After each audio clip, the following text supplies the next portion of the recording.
Hello everyone, welcome to my channel. बेटा, जिस तरीके से आपको पता है बेसिक मैथमेटिक्स हम यहाँ पे स्टडी कर रहे हैं फॉर योर नीट 2024 के लिए। अब जो कभी भी बेटा हम नीट एग्जामिनेशन की बात करते हैं, आपको पता है वहाँ पे ज्योमेट्री एंड ग्राफ्स का बहुत अच्छा यूज आपसे पूछा जाता है जब हम कभी भी काइनेमेटिक स्टडी करते हैं या बेटा हम सिंपल हार्मोनिक स्टडी करते हैं। तो वहाँ पर आपने देखा होगा कि वहाँ पे जो ग्राफ्स रहते हैं, ग्राफ्स का बहुत ज़्यादा वहाँ पे इंपॉर्टेंस होती है। तो ग्राफ्स जो हैं बेटा आपके रिलेट करते हैं ज्योमेट्री के साथ, क्योंकि आपके ग्राफ्स जितने भी हैं वो सारे के सारे ज्योमेट्री से क्या हैं, रिलेटेड के हैं। तो यहाँ पे जितने भी ग्राफ्स हैं, जितने भी इंपॉर्टेंट फॉर्मूलाज बनते हैं, जितने भी ग्राफ बनते हैं, ठीक है, उनको बेटा हम इसी वीडियो में यहाँ पे कवर कर लेंगे, जो कि बेटा आपकी नीट 2024 के लिए बहुत ही ज़्यादा इंपॉर्टेंट रहने वाले हैं। तो मेक श्योर कि आप इस वीडियो को जो है मैक्सिमम लोगों के साथ जो है, जो बच्चे नीट 2024 के लिए अपेयर होना चाहते हैं, उन सभी स्टूडेंट के साथ इस वीडियो को शेयर कीजिए ताकि मैक्सिमम स्टूडेंट्स को जो है इसका फायदा मिल सके, क्योंकि ज्योमेट्री एंड ग्राफ्स को बेटा हम पूरा का पूरा यहाँ पे स्टडी करने वाले हैं। ठीक है, अब देखो नेक्स्ट हम यहाँ पे बेटा सबसे पहला मैंने बोला कि ज्योमेट्री एंड आपके पास क्या है, यहाँ पे आपके ग्राफ्स हैं।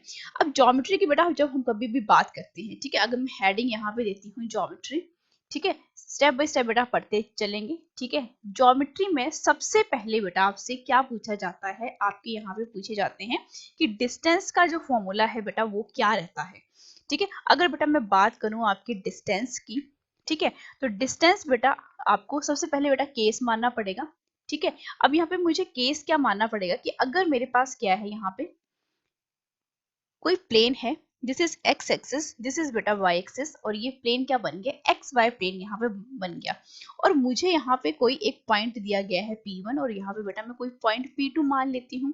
तो पॉइंट P1 एंड P2 के बीच की डिस्टेंस बेटा हमने यहाँ पे क्या करनी है, कैलकुलेट करनी है। अब देखो point P1 and point P2 plane किसमें है, ये एक्स वाई प्लेन में है। तो obvious सी बात है कि इसके कोऑर्डिनेट x1 y1 रहेंगे एंड P2 के जो कोऑर्डिनेट्स हैं x2 y2 रहेंगे। बहुत सिंपल है। एंड इनकी जो डिस्टेंस है विद रिस्पेक्ट टू बेटा ओरिजिन बेटा कुछ इस तरीके से देंगे। इट मींस हमें ये जो डिस्टेंस निकालनी है, इसके लिए फॉर्मूला भी आपसे कई बार पूछा जाता है, ठीक है, जिसको हम डिस्टेंस फॉर्मूला बोलते हैं। ठीक है, तो ज्योमेट्री में बेटा हम सबसे पहले यहाँ पे क्या डिस्कस करने वाले हैं, that is your distance formula. तो डिस्टेंस फॉर्मूला बेटा डायग्राम को देखो।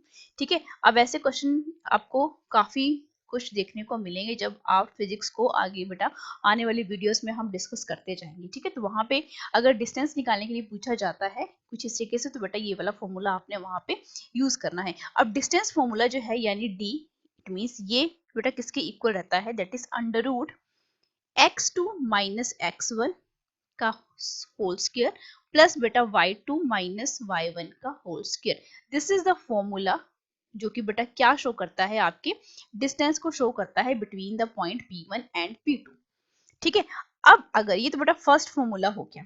ठीक है, सेकंड फॉर्मूला भी आपका डिस्टेंस का ही फॉर्मूला है। ठीक है, सेकंड जो फॉर्मूला है वो भी बेटा आपके पास डिस्टेंस का ही फॉर्मूला है, लेकिन अब जो आपके पास कोऑर्डिनेट्स हैं, ठीक है, वो बेटा हाँ यहाँ पे क्या बन जाते हैं, पोलर कोऑर्डिनेट्स। इट मींस मुझे डिस्टेंस फॉर्मूला सेकंड केस के लिए निकालना है in terms of polar coordinates. And आपको पता है जब हम कभी भी बात करते हैं बेटा पोलर कोऑर्डिनेट्स की, आपने पूरा मैथमेटिक्स यहाँ पे याद नहीं रखना है। मैं मेंशन कर रही हूँ यहाँ पे आपको सिर्फ बेसिक फॉर्मूलाज पता होने चाहिए, बेसिक कॉन्सेप्ट पता होने चाहिए अबाउट द बेसिक मैथमेटिक्स। पूरा मैथमेटिक्स पढ़ना बेटा वो आपका काम नहीं है, वो जेईई मेंस के स्टूडेंट्स का काम है।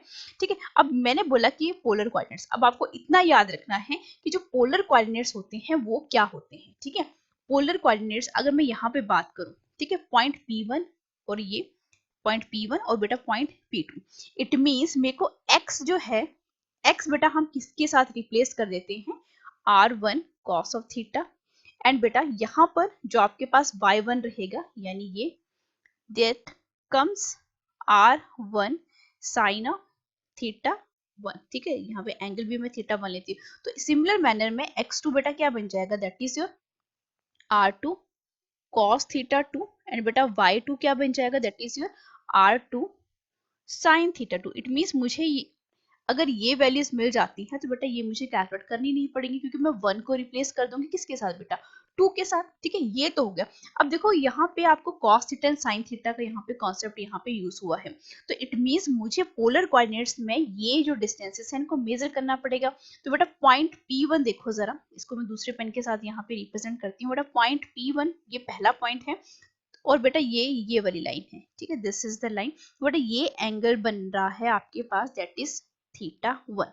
पॉइंट P2 बेटा ये है, तो इट मीन्स ये वाली लाइन भी आपकी x एक्सिस के साथ एंगल बना रही है θ2। तो इट मीन्स मेरे पास ये बीच का एंगल बच गया, और ये बीच का जो एंगल है बेटा ये दिया जा रहा है आपका, दोनों जो भी आपके पास एंगल है उनका क्या हो जाएगा, ये आपके पास सब्ट्रैक्शन हो जाएगा। तो यहाँ से मुझे क्या मिल गया, आपके पास एंगल्स भी यहाँ पे मुझे मिल गए, ठीक है। अब ये जो डिस्टेंस है मैं इसको बोल सकती हूँ P1 P2, ठीक है, डिस्टेंस को मैं इस तरीके से बोल सकती हूँ।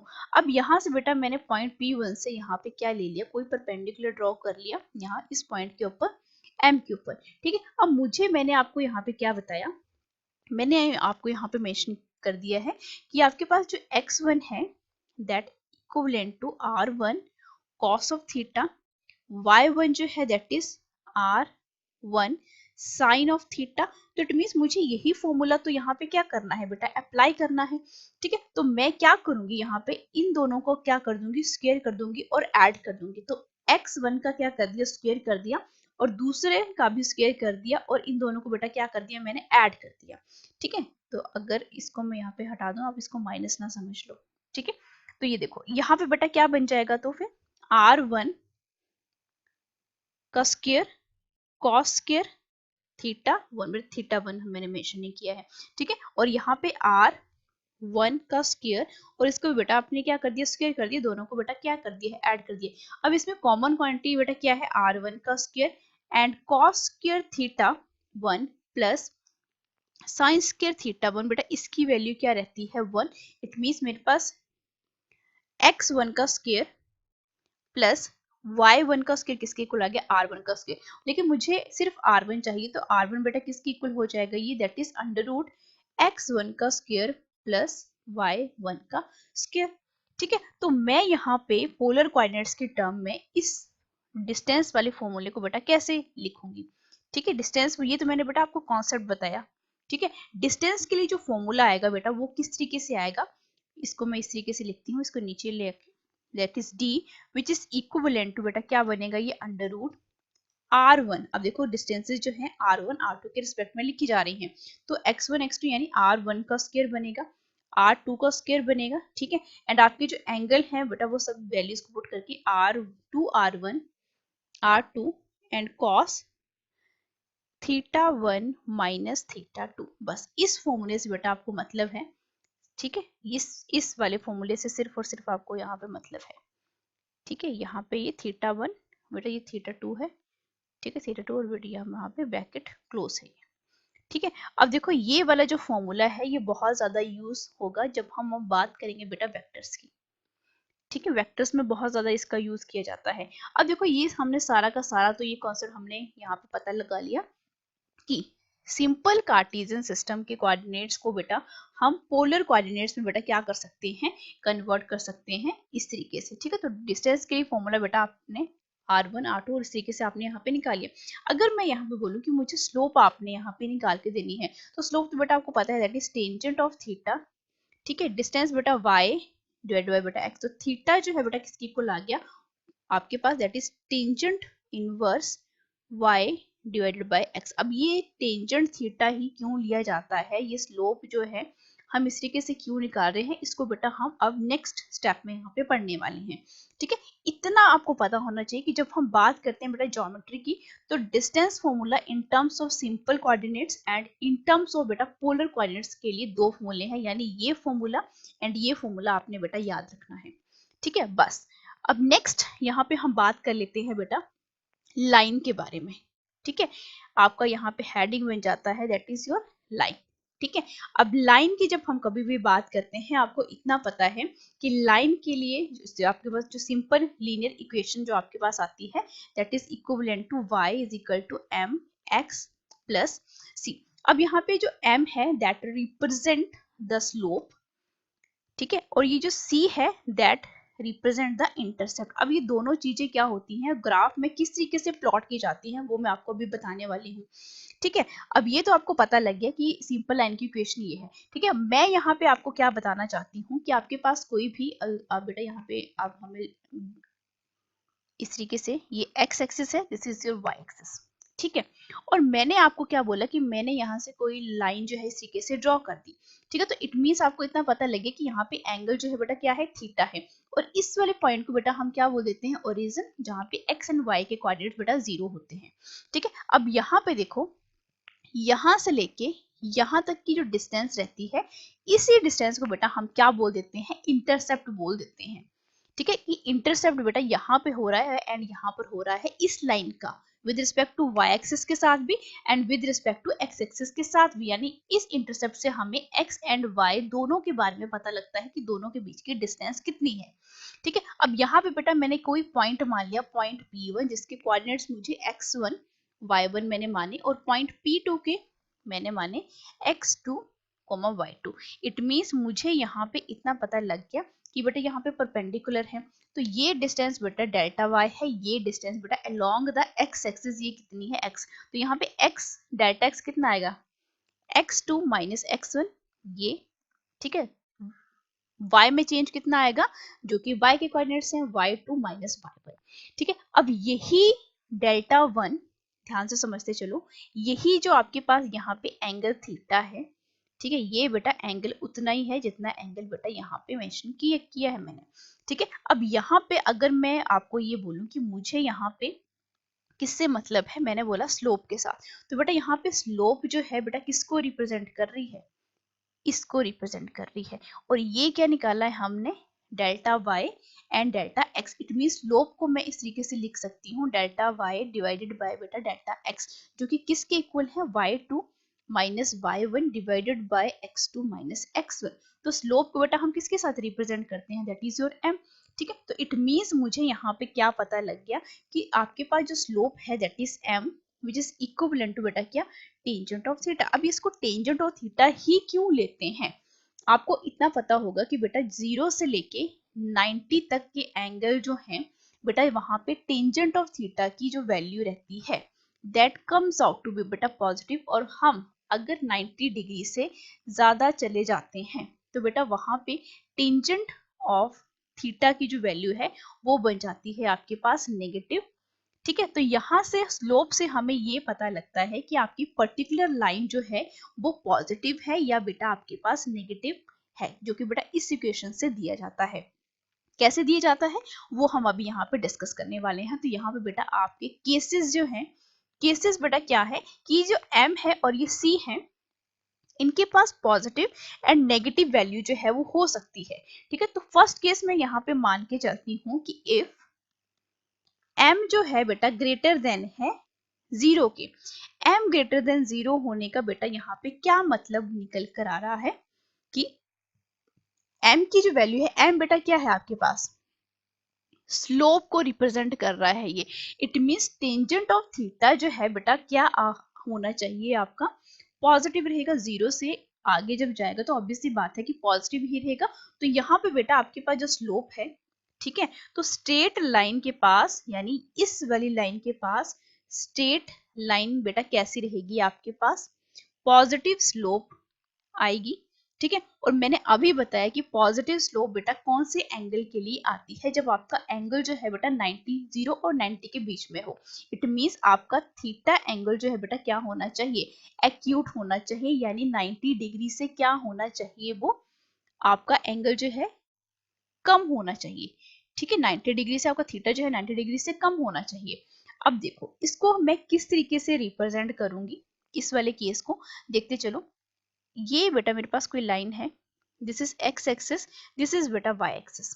ठीक है, मैंने यहाँ पे ये वाला केस जो है इसको ड्रॉ करना है, यानी m जो है वो ग्रेटर देन क्या है आपके पास, 0 है।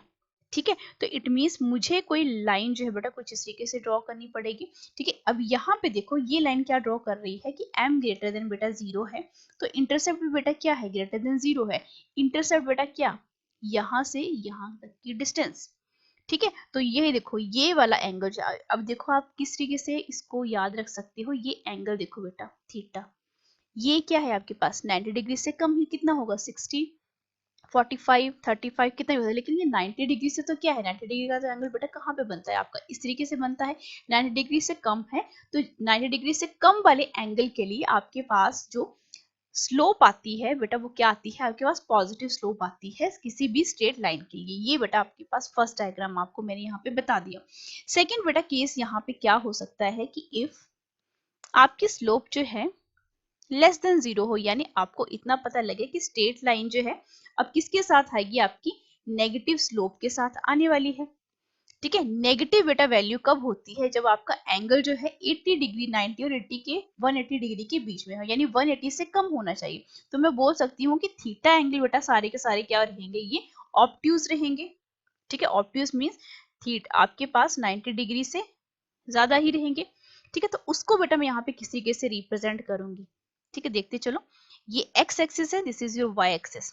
90 डिग्री से ज्यादा वाला एंगल, तो इट मींस बेटा कोई भी लाइन इस तरीके से बना लो तो ऑब्वियसली बात है ये एंगल बन रहा है।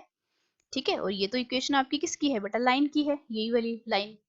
ठीक है, ये वाली इक्वेशन है ये भी बेटा किसको रिप्रेजेंट कर रही है, इस y को ही रिप्रेजेंट कर रही है, लेकिन किस स्लोप के साथ। तो देखो ये एंगल जो है ऑब्वियसली बात है ग्रेटर देन क्या है बेटा 90 डिग्री, तो इट मींस यहाँ पे स्ट्रेट लाइन की किस तरीके की स्लोप बनी, नेगेटिव स्लोप यहाँ पे मुझे देखने को मिली। ठीक है, और दूसरी स्लोप बेटा किस तरीके से देखने को मिल सकती है इसी सिमिलर केस के लिए, कि x है और ये y है। ठीक है, अगर मैं इस तरीके से कोई लाइन जो है ड्रॉ कर दूं, ठीक है, तो बेटा आप यहाँ पर भी देखिए ये जो एंगल है क्या है बेटा 90 डिग्री से क्या है, ये ज्यादा ही है। तो इट मींस मुझे यहाँ पे भी और यहाँ पे भी किस टाइप की स्लोप मिल रही है, नेगेटिव स्लोप मिल रही है, क्योंकि एंगल बेटा क्या है यहाँ पे 90 डिग्री से ज्यादा एंगल हमें देखने को मिल रहा है। अब थर्ड पॉसिबल जो केस है बेटा क्या हो सकता है कि अगर m जो है बेटा 0 हो जाता है।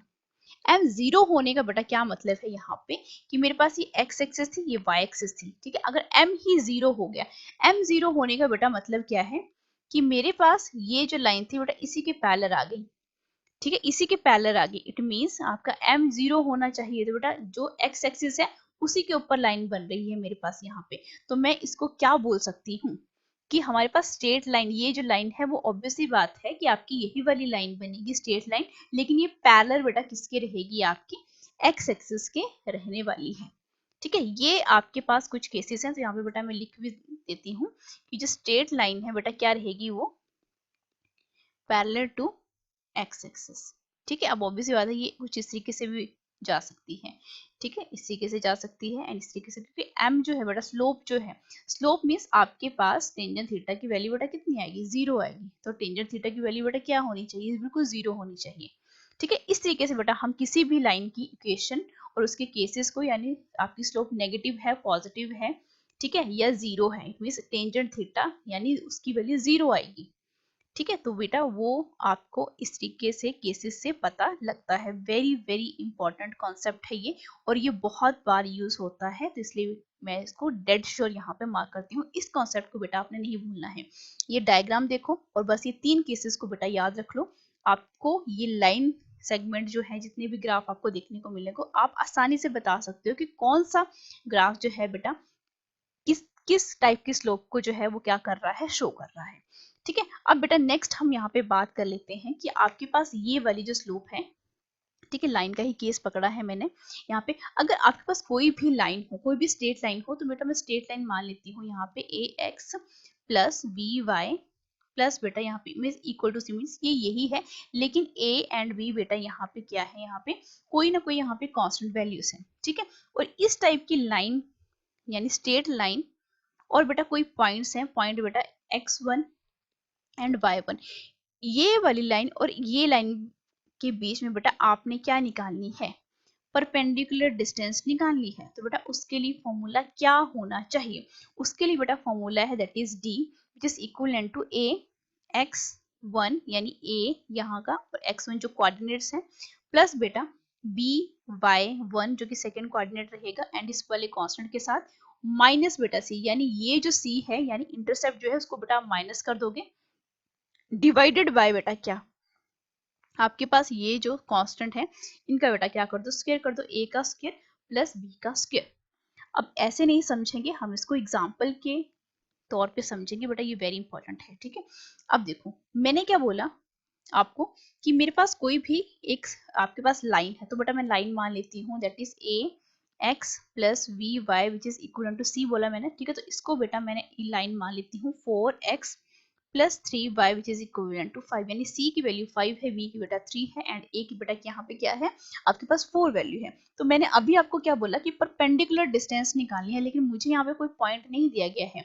इट मीन्स मुझे पॉइंट यहाँ पे मेंशन करना पड़ेगा। पॉइंट बेटा मैंने मान लिया 2 एंड 3 है, तो बेटा ये किसको रिप्रेजेंट कर रहे हैं, x1 एंड y1 को रिप्रेजेंट कर रहे हैं। ठीक है, तो डिस्टेंस परपेंडिकुलर डिस्टेंस बेटा, ठीक है, परपेंडिकुलर डिस्टेंस बेटा यहाँ पे पीछे भी मैं यहाँ पे मेंशन कर देती हूँ ताकि आप कंफ्यूज ना हो। ठीक है, क्योंकि अगर ऐसे सिंबल के साथ आपको बताया जाए तो बच्चे कभी भी नहीं भूलते हैं। ठीक है, अब देखो परपेंडिकुलर डिस्टेंस मैंने बोला a x1। ठीक है, तो अभी सी बात है कि 4 इंटू 2 प्लस 3 इंटू बेटा क्या 5, सॉरी 3 इंटू बेटा 3 है ये। ठीक है, 3 इंटू 3, सेकेंड जो पॉइंट हमने माना है बेटा वो कितना माना है, 3 माना है। ठीक है, 3 और बेटा इंटरसेप्ट कितनी है -5, इंटरसेप्ट को बेटा हमेशा माइनस करना है। और a का स्क्वायर यानी 16 और 9, तो बेटा ये कितना बना 17/5 यानी 12/5 यूनिट्स।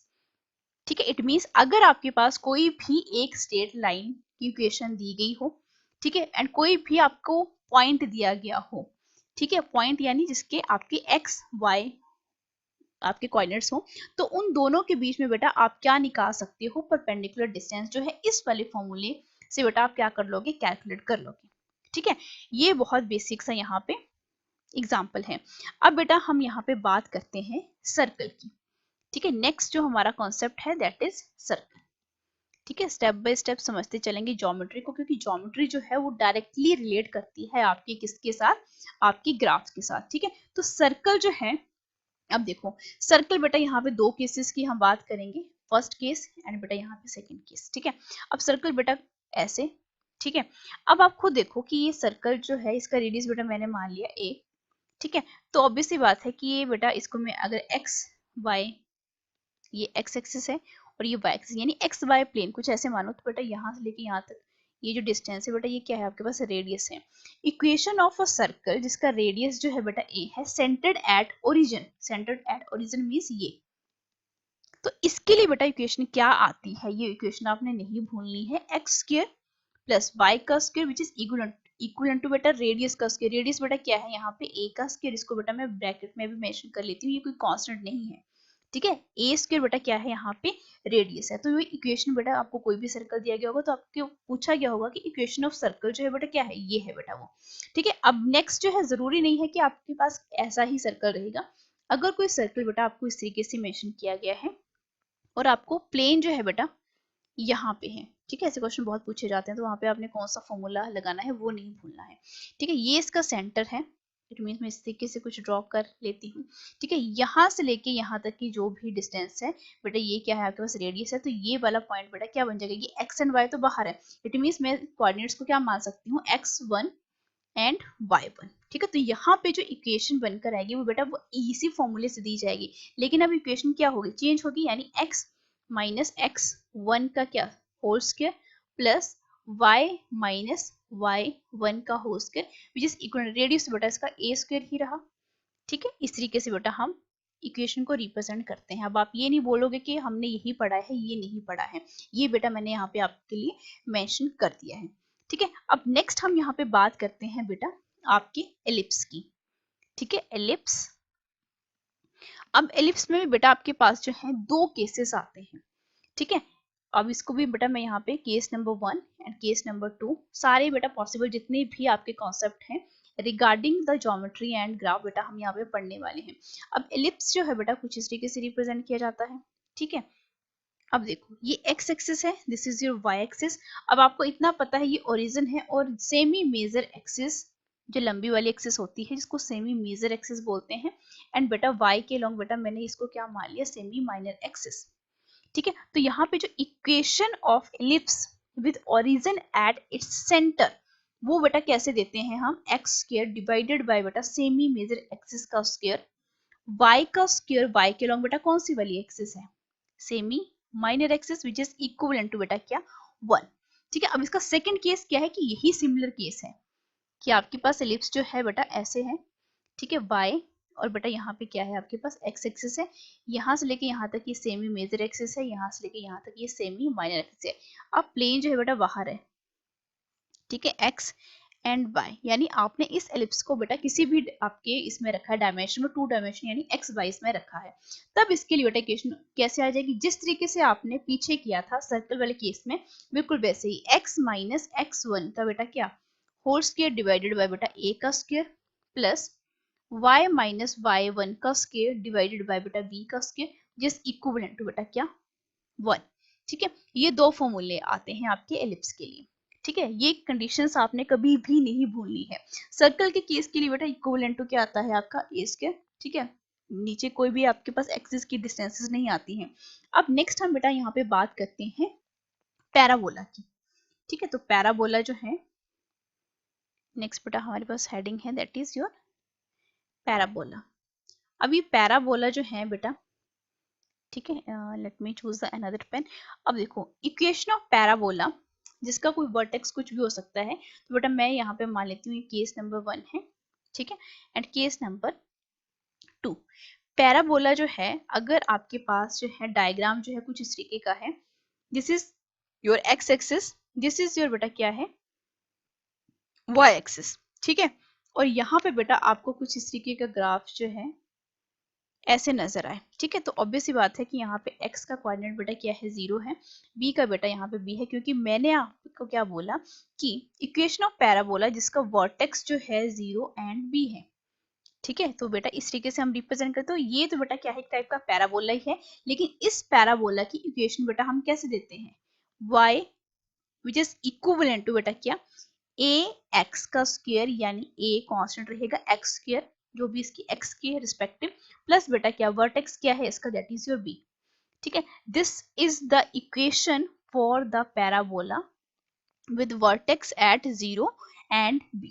ठीक है, ये तो हो गया आपके पास फर्स्ट केस। अब इक्वेशन ऑफ रेक्टेंगुलर हाइपरबोला, ठीक है, तो सिंपल पैराबोला था। सेकेंड बेटा यहाँ पे केस बन जाता है that is your hyperbola, and hyperbola बेटा किस टाइप का रेक्टेंगुलर।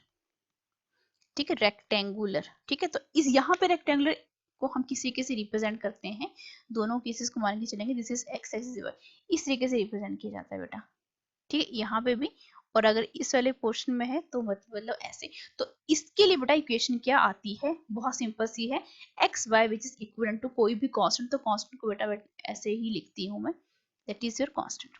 ठीक है, इस तरीके ये इक्वेशन है बेटा आपकी किसके लिए रेक्टेंगुलर हाइपरबोला के लिए। लेकिन पैराबोला के लिए इक्वेशन क्या है ax स्क्वायर प्लस बी। अब b जो है बेटा यहाँ पे y भी हो सकता है, ठीक कुछ भी, लेकिन मैंने यहाँ पे b माना है। ठीक है, तो ये तो हो गया आपके पास equation of rectangular hyperbola x is equal to y।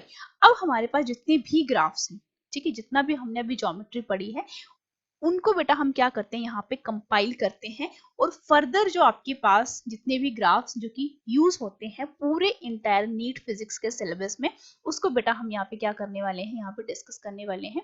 तो इट मीन्स मैं मेरा यहाँ पे लास्ट, यहाँ पे बेटा मैं आपको सारे के सारे ग्राफ जो हैं जितने भी बेटा आपके यूज होते हैं उन सबको बेटा यहाँ पे मैं डिस्कस करने वाली हूँ।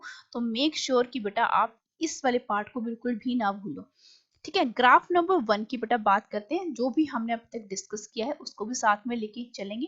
ठीक है, अब देखो मैंने यहाँ पे क्या बोला, मैं यहाँ पे बात कर रही हूँ ग्राफ नंबर 1 की। ग्राफ नंबर 1 बेटा हम स्ट्रेट लाइन से चले थे। ठीक है, इट मीन्स अगर आपके पास कुछ लाइन जो है मतलब ग्राफ जो है बेटा कुछ आपको इस तरीके का दिया गया है, ठीक है, और आपको लाइन जो है बेटा कुछ इस तरीके से दी गई है। ठीक है, तो इतना तो आपको पता है कि यहाँ से लेके यहाँ तक ये बेटा क्या है इंटरसेप्ट है, जिसको हमने सी के साथ डिनोट किया था। ठीक है, और यहाँ से लेके यहाँ तक ये क्या बना आपके पास एंगल थीटा बना, और आप खुद देखो कि ये एंगल जो है बेटा थीटा कितना है छोटा है, यानी ये 90 डिग्री से कम नजर आ रहा है। तो इट मीन्स ये जो आपके पास ग्राफ नजर आ रहा है, ये तो इक्वेशन आपको पता है y which is equivalent to mx plus c ही है, क्योंकि स्ट्रेट लाइन ही है ये बताइए। ठीक है, ये स्ट्रेट लाइन ही है, लेकिन यहाँ पे आपके पास इंटरसेप्ट क्या है, किस टाइप की है, एंड स्लोप जो है वो किस टाइप की है।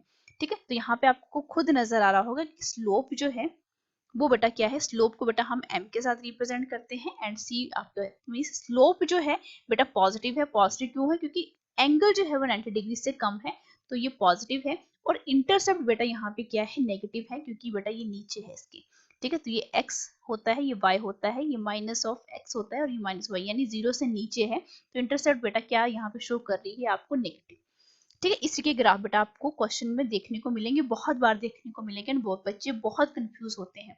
अब देखो यहाँ पर ये जो है इस तरीके का कुछ ग्राफ है, ये x एक्सिस है, this is your y axis. अब कुछ लाइन जो है बेटा मैंने इस तरीके से यहाँ पे ड्रॉ कर दी। अब इतना पता है कि ये और ओरिजिन ये है बेटा, ठीक है। ओरिजिन और ये वाला, ये बेटा किसको डिनोट करता है, आपकी इंटरसेप्ट को। एंड ये एंगल बेटा क्या है, थीटा। अब थीटा एंगल बेटा क्या है, 90 डिग्री से बेटा क्या है, ज्यादा है। तो स्लोप क्या रहेगी यहाँ पे, ऑब्वियसली बात है, यहाँ पे स्लोप नेगेटिव हो जाएगी। एंड इंटरसेप्ट बेटा क्या है, 0 से ऊपर है, तो इट मींस बेटा ये क्या बन जाएगी आपके पास, पॉजिटिव। इन ग्राफ्स को बिल्कुल भी नहीं भूलना है और इस वीडियो को बेटा मैक्सिमम स्टूडेंट्स के साथ शेयर करते चलो, क्योंकि बहुत से बच्चे हैं नीट के ऐसे जिनको ग्राफ ही समझ में नहीं आते हैं, ठीक है, कि किस टाइप का ग्राफ है ये। नेक्स्ट बेटा हम यहाँ पे बात करते हैं, ये तो बेटा हो गया आपके पास स्ट्रेट लाइन का केस, ठीक है। अब हम बात करते हैं यहाँ पे सिमेट्रिक पैराबोलास की, ठीक है। तो ये बेटा आपके पास फर्स्ट जो ग्राफ हमने डिस्कस किया था, तो इसको मैं हेडिंग दे देती हूँ, स्ट्रेट लाइन के ग्राफ थे। अब बेटा सेकंड हम यहाँ पे डिस्कस करने वाले हैं, दैट इज योर सिमेट्रिक आपके पास पैराबोला, ठीक है। सिमेट्रिक पैराबोला, सॉरी पैराबोला बेटा, ठीक है, स्पेलिंग चेक कर लेना, पैराबोला। देखो सिमेट्रिक पैराबोला यानी वो सिमेट्री में रहते हैं, अपनी सिमेट्री को लूज नहीं करते हैं, ठीक है। अपनी सिमेट्री में जैसा आपका एक क्वाड्रेंट में होगा वैसा ही शेप उसको सेकंड क्वाड्रेंट में हमें देखने को मिलेगा। फॉर एग्जांपल बेटा यहाँ पे देखो आपके पास ये एक्सेस, ठीक है। एंड यहाँ पे बेटा फोर्थ केस भी मैं यहाँ पे मेंशन कर देती हूँ, ठीक है, इस तरीके से। अब यहाँ पे एक्सेस मुझे बताने की बार बार जरूरत नहीं है, क्योंकि इतना तो बेटा आपको पता लग ही गया होगा। अब देखो आपके पास कुछ इस तरीके का अगर ये देखने को मिल रहा है, तो बेटा ये क्या है, आपके पास ओरिजिन है, ठीक है।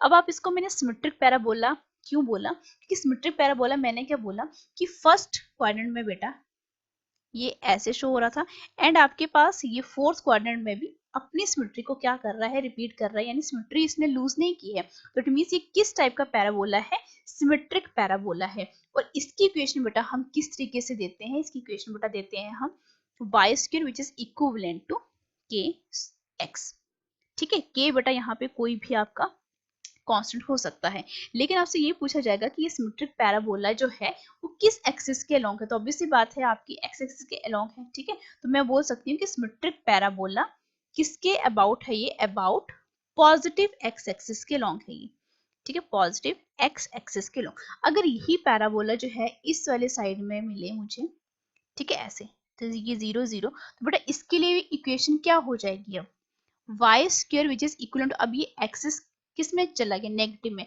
तो इट मींस आपके पास माइनस k ऑफ x बना।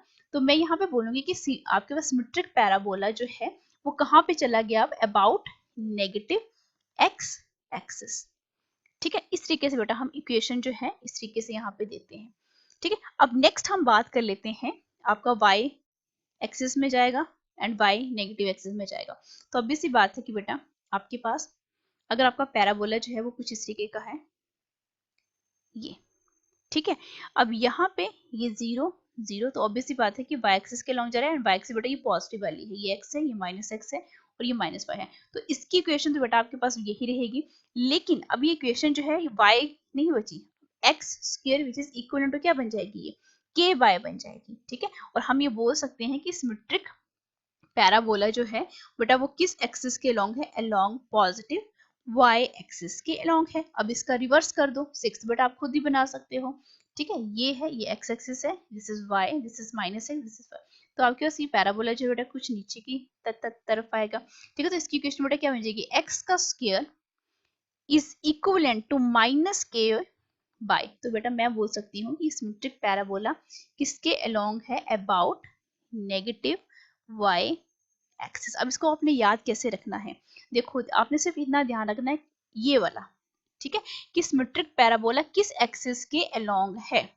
तो जिस एक्सिस के अलोंग होगा बेटा वो वैल्यू कहाँ लिखी जाएगी, यहाँ पे, क्योंकि यहीं से हमें पता लगेगा कि वो पॉजिटिव है या नेगेटिव है। तो दूसरी तरफ बेटा क्या बनेगा आपके पास y² और यहाँ पे इस तरीके से। और यहाँ पे देखो ये किसके अलोंग है, y एक्सिस के अलोंग है, तो y बेटा यहाँ पे लिखा जाएगा, तो दूसरी तरफ क्या आएगा आपके पास x का स्क्वायर आएगा। तो सिमिलर मैनर में कुछ इस तरीके से आप इसको रिप्रेजेंट कर सकते हो। अब बेटा हमारे पास यहाँ पे सिमेट्रिक पैराबोला हो गया, ठीक है। सेवेंथ के ऊपर यहाँ पे हम बढ़ते हैं, सेवेंथ ग्राफ के ऊपर।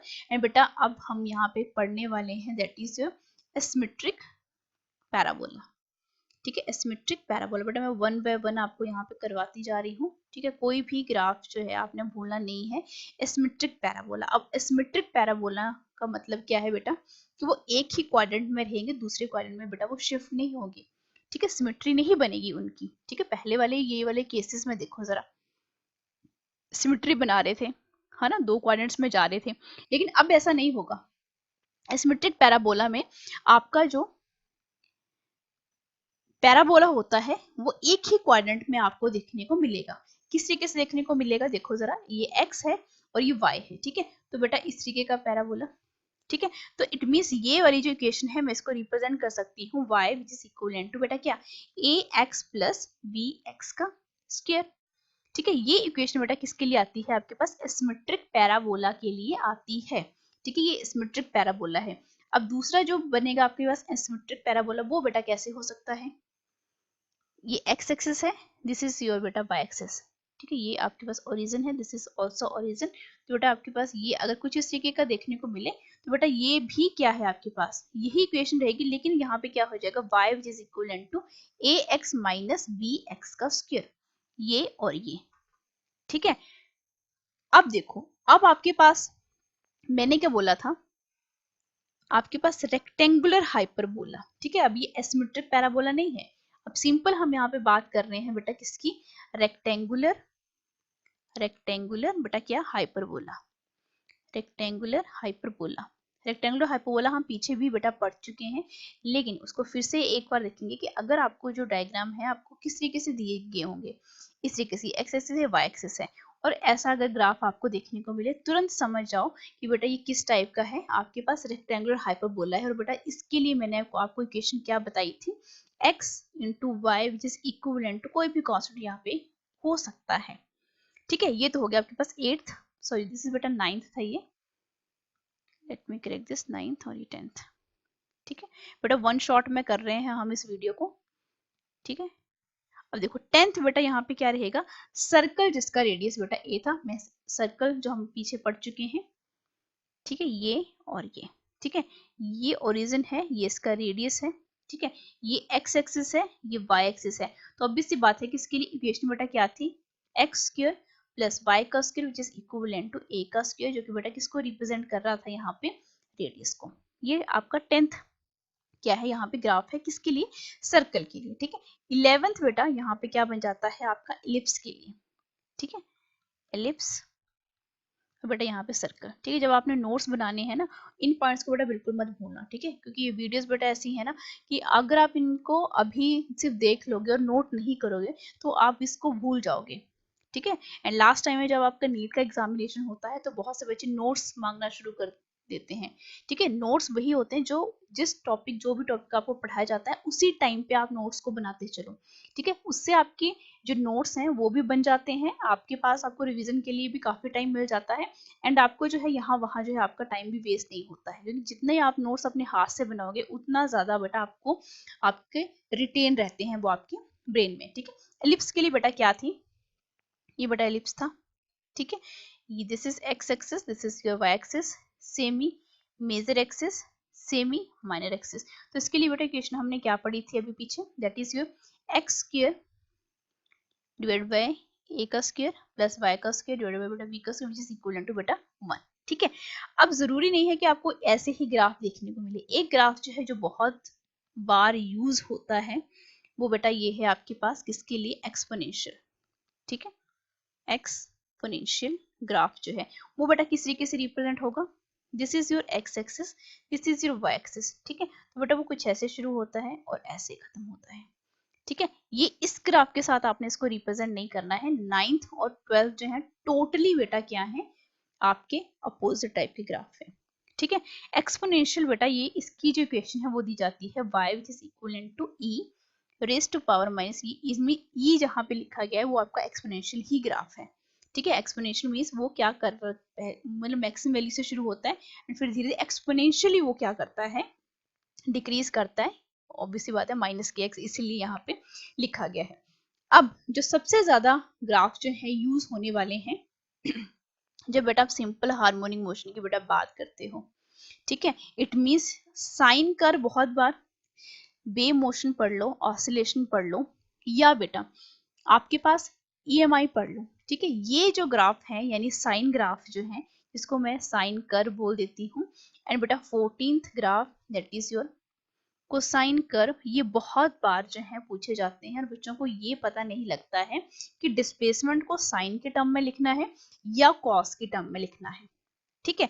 तो मैं आपको इतना यहाँ पे मेंशन कर देती हूँ कि जब देखो बेटा आपके पास जो है ग्राफ जो है इस तरीके का कोई ग्राफ है, सॉरी बे मोशन है, ठीक है। बे मोशन जो अब ऑब्वियस सी बात है कि बेटा ये मीन पोजीशन है 0, यहाँ पे +1, यहाँ पे बेटा -1, तो दिस इज -1, दिस इज बेटा पॉजिटिव, दिस इज बेटा 0 एंड यहाँ पे -1। ऑब्वियस बात है बे मोशन की यहाँ पे बात हो रही है, ठीक है। अगर आपका फंक्शन जो है बेटा कहाँ से शुरू हो, मीन पोजीशन से शुरू हो, तो इट ऑब्वियस है कि बेटा आपको ये वैल्यू बेटा कितनी रहती है 90, ये 180, ये बीच वाली 270 और यहाँ पे 360, ठीक है। अगर आपके पास कोई भी कर्व जो कि बेटा मीन पोजीशन से शुरू हो रहा हो, यानी 0 से शुरू हो रहा हो, फिर मैक्सिमम डिस्प्लेसमेंट तक गया, फिर मिनिमम तक आया, फिर मैक्सिमम तक, फिर मिनिमम तक, ठीक है, फिर बेटा मिनिमम, फिर मैक्सिमम, इस तरीके का 0 से शुरू होने वाला यानी आपकी मीन पोजीशन से शुरू होने वाले को बेटा हम डिस्प्लेसमेंट किसकी टर्म में देते हैं, साइन ऑफ थीटा। तो इसीलिए बेटा इसको साइन कर्व बोला जाता है, यानी डिस्प्लेसमेंट बेटा किस कैसे लिखोगे, किस एंगल की फॉर्म में लिखोगे, साइन ऑफ थीटा की फॉर्म में लिखोगे। अब कॉस के लिए बेटा क्या लिखते हैं कि आपकी वैल्यू जो है मैक्सिमम डिस्प्लेसमेंट से शुरू होती है, इट मींस इस तरीके से,